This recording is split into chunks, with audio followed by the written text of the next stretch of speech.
안녕하세요. 글로벌 종합 일간지 아시아투데이입니다. 한 주간의 여론의 흐름을 살펴보는 시간입니다. 오늘도 RN서치 김미연 소장님 함께 하셨습니다. 안녕하세요. 안녕하세요. 네, 지난주에도 이런저런 여러 이슈가 있었습니다. 그 가운데 여야가 이번 달부터 국회를 정상적으로 열기로 했는데요. 네.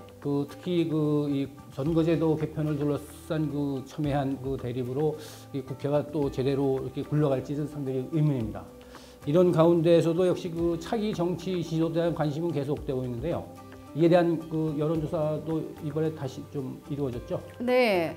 결과가 어떻게 나왔나요? 네, 말씀하신 대로 한교안 대표가 22.1%로 전체 12명의 정치 지도자 중에 1등을 한 걸로 조사됐고요. 그 다음으로는 이제 이낙연 총리가 18.4%로 조사가 됐습니다. 네. 전직 총리와 현직 총리 간의 대결로 지금 보여지는데요. 네, 그렇군요. 네, 한교안 효과가 아직까지는 전당대회 이후에 지속되고 있는 걸로 보여지고 있고요. 한교안 대표는 지금 전통적인 한국당, 소위 말해서 보수 지지층에서 상당히 높은 지지를 받고 있는 것으로 조사되고 있습니다. 이런 현상이 더욱더 보수 진영에서는 한교안 대표를 중심으로 뭉치고 좀 강화되는, 지지를 강화하는 그런 경향을 지금 보이고 있는 걸로 조사되었습니다. 네. 여기 결과를 보면은 이낙연 현 총리와 한교안 대표와의 격차가 오차 범위 내의 3.7%포인트 조사가 됐어요. 네. 막상 막하라는 거죠? 네, 막상 막하고 현재로서는 보신 대로 이게 12명의 정치 지도자이기 때문에 제가 봤을 때는 이건 어느 정도 좀 인지도 순이다고 보여지고요. 제가 생각할 때는 어쨌든 간에 그럼에도 불구하고 황 총리는 정통적인 지지층이라고 할 수 있는 한국당 지지층인 50대, 60대 이상에서 가장 높은 지지를 받는 걸로 조사되고, 네, 거의 70%에 가깝네요. 네. 그리고 한국당 지지층에서는 64.9%의 지지를 받고 있는 것으로 조사되었습니다. 네, 그렇군요. 네, 60세 이상에서는 한교안 총리는 36%의 지지를 받는 것으로 조사됐고요. 네. 50대에서도 30% 가까운 지지를 받는 것으로 조사됐습니다. 네. 네. 지역별 지지도 차이를 보면은 조금 좀 특이한 결과가 좀 있는 것 같습니다. 그동안 서울을 비롯한 수도권에서는 현재 민주당 쪽 인사들의 지지도가 높았던 걸로 이제 보이는데 한교안 대표의 지지도가 이번에는 좀 높게 나왔어요. 서울 지역에서도 한교안 대표의 지지율이 상당히 높은 27.5%로 이낙연 총리 18.3%로는 이낙연 총리보다 매우 높은 걸 나타났는데요. 저는 이 점은 아마 미세먼지 영향이 아닌가 싶습니다. 네. 일주일 내내 지속되었던 미세먼지와 그리고 특히 서울에서는 약간 보수 현상이 조금 강화되고 있는 그런 성격을 지금 나타나고 있기 때문에 더불어민주당에서도 좀 더 긴장할 필요가 있어 보입니다. 어쨌든 여론의 흐름이라는 건 수시로 바뀌는 거니까 앞으로도 계속 좀 주시를 좀 해봐야 될 것 같습니다. 네, 그럼에도 한교안 총리 대표 같은 경우는 전통적인 지지층에서 지지를 받고 있는 것으로 조사된 반면에 이 일을 한 이낙연 현 총리 같은 경우는 역시 민주당의 전통적인 지지층이라고 할 수 있는 30, 40대에서 상당히 높은 지지를 받고 있는 것으로 조사가 됐습니다. 그런 거를 감안해 봤을 때 역시 지지층을 중심으로 선두 그룹이 지금 형성되고 있는 게 아닌가 이런 생각이 좀 들고요. 3등을 이번에 또 깜짝 3등을 한 사람이 있습니다. 김경수 지사가 9.2%로 깜짝 3등을 했는데요. 아마 이제 김경수 지사는 더불어민주당 지지층에서 상당히 높은 지지를 받고 있는 것으로 조사되었거든요. 그러니까 김경수 지사는 더불어민주당을 지지하는 젊은 층에서 이번 주에는 상당히 높은 지지를 받은 걸로 조사가 되는데 이건 아마도 보석 신청을 하지 않았습니까? 네, 보석 신청에 따른 어떤 보석을 석방될 그런 가능성을 좀 기대하고 있는 기대감을 좀 표명한 것이 아닌가 이런 생각이 들어서 향후 김경수 지사가 보석 여부가 어떻게 결정되느냐에 따라서 김경수 지사의 지지율도 상당히 좀 움직일 걸로 보여지고요. 4등을 한 사람이 바로 이재명 현 경기도지사인데 이재명 지사 같은 경우는 40대에서 상당히 높은 지지를 받고 있는 걸로 조사가 됐습니다. 13.4%로 본인의 전체 지지율보다 건 2배 가까운 지지를 받고 있는 걸로 조사됐는데 이재명 지사도 현재 아시다시피 지금 재판 중인데요. 이재명 지사도 재판 결과에 따라서 향후 지지율이 상당히 출렁일 것으로 보여집니다. 네, 그렇군요. 그 현재 그 두 현직 그 도지사가 한 분은 이제 옥중에 있고 한 분은 이제 재판을 받고 있는데 그 앞으로의 그 재판 결과가 그 여론 또 흐름에 어떤 결과를 또 줄지 좀 지켜봐야 할 것 같습니다. 네, 그리고 그 박원순 현 서울시장 같은 경우는 지지율이 상당히 지금 답보 상태라 그럴까요? 예, 한 6%의 지지율을 지금 받는 걸로 조사됐는데 박원순 지사 같은 경우는 지금 상당히 언론 노출이라든가 상당히 많음에도 불구하고 김경수 지사나 이재명 지사보다도 상대적으로 좀 낮게 나오고 있다는 이거는 소위 말해서 박원순 지사를 약간 이제 중도 성향을 보이고 있다 보니까 정통적인 여권 지지층으로부터는 이 스펀지처럼 좀 빨아들이는 흡수력이 좀 부족한 걸로 보여지는데 과연 이제 김경수 지사와 이재명 지사의 재판 결과에 따라서 그들을 지지했던 지지율은 대체 어디로 움직일 것인가? 이것도 하나의 관전 포인트가 아닌가 싶습니다. 네, 그렇습니다. 그 이제 다음에는 정당 지지율 한번 넘어가 볼까요? 네. 이번에 어떻게 결과가 나왔나요? 네, 더불어민주당은 39.9%, 자유한국당 지지율은 26.9%로 조사가 됐고요. 네. 그리고 바른미래당이 3등을 차지했습니다. 8.4%로 그 다음으로는 이제 정의당이 7.6%인데요. 조금 바른미래당 지지율이 조금 움직이는 걸로 좀 보여지고요. 하여튼 서울에서는 바른미래당이 꾸준한 지지율 상승을 보이고 있기 때문에 저는 바른미래당 지지율이 조만간 10% 선도 돌파하지 않을까 이렇게 예측을 좀 해봅니다. 아, 그렇군요. 네. 그런데 이번에 그 조사를 보면은 그 민주당 같은 경우에는 그 지난달 말에 저희가 조사한 것보다는 조금 올랐고요. 그다음에 정체라고 보여지죠. 네, 한국당은 좀 떨어졌는데 그럼 어떻게 그 흐름을 어떻게 분석을 하시나요? 아마도 이제 정당대회 효과였던 것 같습니다. 2주 전 저희들 조사할 때는 정당 지지율 조사에서는 한국당의 정당대회 효과와 그리고 이제 한교안 대표의 한교안 효과라고 보여지고요. 그 흐름이 지금까지 쭉 지속되고 있다고 보여집니다. 지금은 뭐 26.9%로 27%가 나왔는데요. 이것도 보면 상당히 높은 수치거든요. 그렇죠. 물론 정당대회 때는 최초로 30%의 지지율을 넘어섰지만 저는 이 부분에 있어서는 향후 자유한국당 지지율은 상당히 변화의 폭이 좀 클 것으로 지금 예상이 좀 되고 있습니다. 반면에 더불어민주당 지지율은 30% 후반대에서 지금 정체 내지 지금 답보 상태를 보여주고 있는데 과연 더불어민주당 지지율이 40% 이상을 돌파할까? 만약 돌파에 성공한다면 저는 뭐 상당히 안정된 흐름을 보일 수 있지만 지금 이 30% 후반대에서 지지율이 과연 이제 정체 내지 답보 상태를 보여준다면 조만간 좀 지지율이 하락할 여지도 좀 민주당이 좀 보여집니다. 네.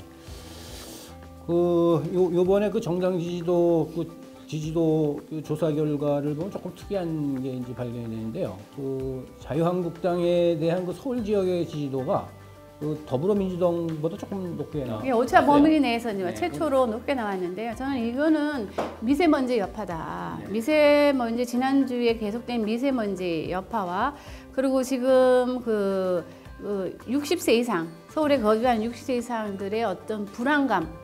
그 주거에 대한 불안, 지금 집값이 지금 하락세 있지 않습니까? 집값이 지금 하락세이고 지금 매매가 전혀 되지 않고 있는 이런 상황에서의 60세 이상들, 그러니까 서울에 거주하는 60세 이상들의 어떤 그 집 가진 사람들의 어떤 불안감 이런 게 좀 반응이 되는 걸로 보여지고요. 그러니까 어찌됐든 간에 이제 서울에서는 좀 약간 보수 성향이 좀 강화되고 있다. 왜냐하면은 바른미래당 지지율도 서울에서는 11%가 나왔거든요. 그런 걸 감안해 봤을 때 약간 서울에서는 약간 보수 성향이 강화되고 있는데 이거는 60세 이상들의 어떤 그 집값에 대한 그러니까 집을 가진 사람도 나름대로 불안함, 없는 사람도 없는 대로의 불안감 뭐 이런 것이 지금 복합적으로 지금 혼재된 걸로 보여집니다. 네, 그렇군요. 더불어민주당과 자유한국당을 비롯한 각 정당의 그 지지도가 뭐 거의 정체 상태로 지금 움직이고 있다 이렇게 봐도 무방할 것 같은데요. 하여튼 이 벽을 넘기 위해서 각 정당들은 더욱 국민의 마음을 사기 위해서 노력을 좀 해야 될 것 같습니다. 어쨌든 더불어민주당 입장에서는 이 미세먼지